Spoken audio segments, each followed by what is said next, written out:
warahmatullahi wabarakatuh. Selamat pagi dan salam sejahtera bagi kita semua. Saya ulangi, selamat pagi. Mantap. Jadi, walaupun siang, walaupun sore, saya akan tetap ucapkan selamat pagi. Ini kan udah siang ya kan? Tapi saya tetap ucapkan selamat pagi karena kita harus punya semangat seperti setiap pagi. Di sini saya akan memperkenalkan diri. Nama saya Nasbah Mufidah, gelar pendidikan Sarjana Pendidikan, SPD. Kuliahnya dulu di UMSU, Universitas Muhammadiyah Sumatera Utara, jurusan Bahasa Inggris. Basic saya, basic. Nah, di sini saya akan memberikan sedikit materi tentang kewirausahaan. Sebelumnya saya beritahukan saya adalah pelaku UMKM. Ada yang tahu itu apa UMKM? Ada yang tahu itu apa UMKM?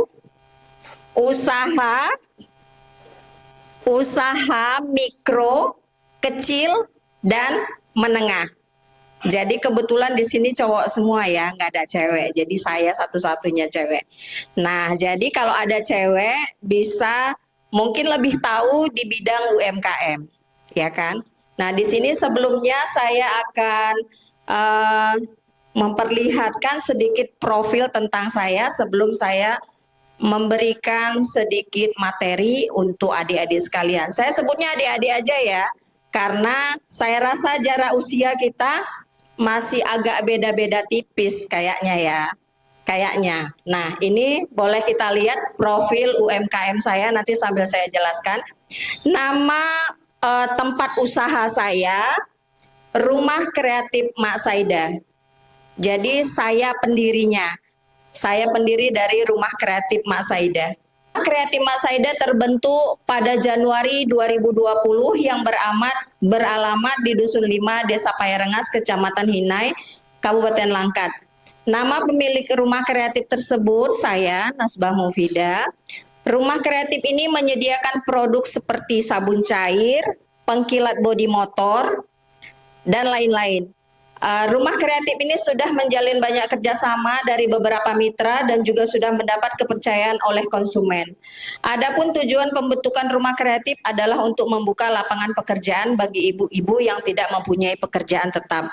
Nah, di sini saya akan menceritakan sedikit tentang sejarah pendirian Rumah Kreatif Mak Saida. Saya tadinya guru. Mungkin ini ada baik dan tidak baik saya menceritakan kronologi pendirian Rumah Kreatif Mak Saida ini. Jadi saya guru honorer di beberapa daerah. Jadi saya udah pindah dari satu daerah ke daerah yang lain. Menikah, ikut suami dan sebagainya. Tapi status saya tuh tetap jadi honorer. Belum ada rezeki untuk jadi ASN. Kemudian saya mengalami musibah, suami saya meninggal, saya pulang balik ke rumah orang tua, saya masih tetap honor. Nah, di lokasi ini saya honor dan honornya itu kan minim. Tahulah kita sama-sama adik-adik tahulah. Honor itu gajinya kecil, apalagi guru, dapatnya juga lama. Kita nunggunya lama, sikit dipotong lagi. Begitulah sistem yang ada di daerah kita, gitu kan. Jadi akhirnya saya terpikir nggak iya nih kayaknya gitu. Timbullah ide gimana ya caranya supaya kita bisa punya penghasilan sendiri. Kebetulan saya punya latar belakang komunitas sosial di situ awalnya. Bagaimana cara kita mencari uang, bagaimana cara kita mencari donasi.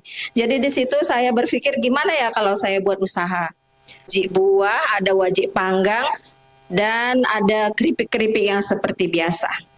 Jadi tujuan pendirian UMKM itu kembali untuk membuka lapangan pekerjaan. Intinya apa? Bahwa sebelum saya mendapatkan penghasilan lebih, saya juga bisa bantu ibu-ibu di tetangga saya yang nggak punya penghasilan tetap. Jadi di sini adik-adik yang ingin saya sampaikan berdasarkan pengalaman, berdasarkan apa yang udah saya rasakan. Kalian ini sebenarnya syukur alhamdulillah sudah mendapatkan suatu kesempatan. Itu yang utama. Kesempatan bisa bergabung di program PKW ini, karena nggak semua orang bisa mendapatkan kesempatan ini. Walaupun dia ada orang yang tinggal di Stabat ini mendapatkan informasi tapi dia nggak mau kan. Jadi kalian inilah adalah orang-orang yang terpilih yang punya kesempatan. Jadi jangan sia-siakan kesempatan ini.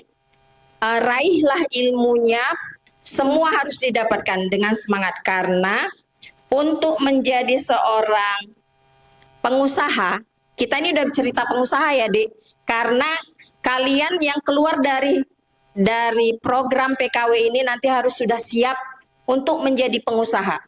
Nah, nanti saya akan memberikan sedikit tips apa-apa yang harus dimiliki seorang pengusaha.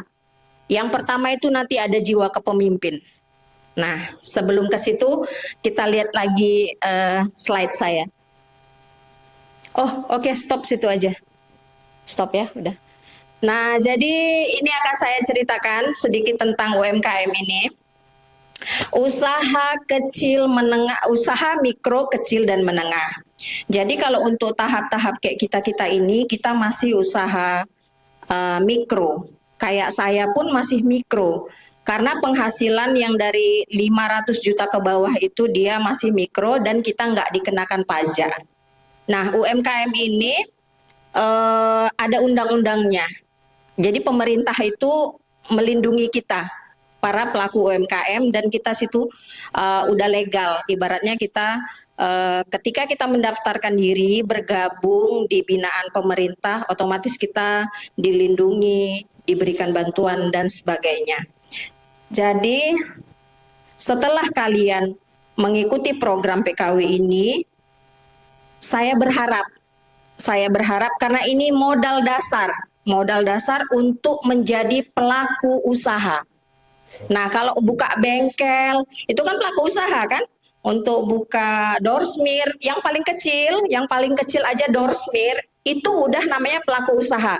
Setiap orang yang bisa menghasilkan uang, yang menghasilkan mempunyai nilai komersial, itulah intinya yang namanya usaha, iya kan? Usaha. Jadi kalian walaupun usahanya masih kecil, itu kalian udah ownernya, pengusahanya. Jadi nggak usah malu kalau bilang aku CEO-nya gitu, nggak usah malu. Karena kita adalah pemiliknya. Jadi kalau untuk kita yang mikro ini memang sulit kalau kita nggak punya relasi, koneksi, dan juga modal. Tapi itu bukan suatu masalah besar. Enggak masalah besar ketika kita mau mencoba. Ketika kita mau mencoba, pasti semua bisa. Iya kan? Coba kalau kita kerja di perusahaan, atau kita yang kayak saya tadi lah, mohon maaf dengan tidak mengecilkan, dengan saya tadilah honorer, ya kan? Dengan honorer saya pergi pagi, pulangnya sore, terus banyak pekerjaannya. Tapi nggak semua orang yang berani mengambil keputusan.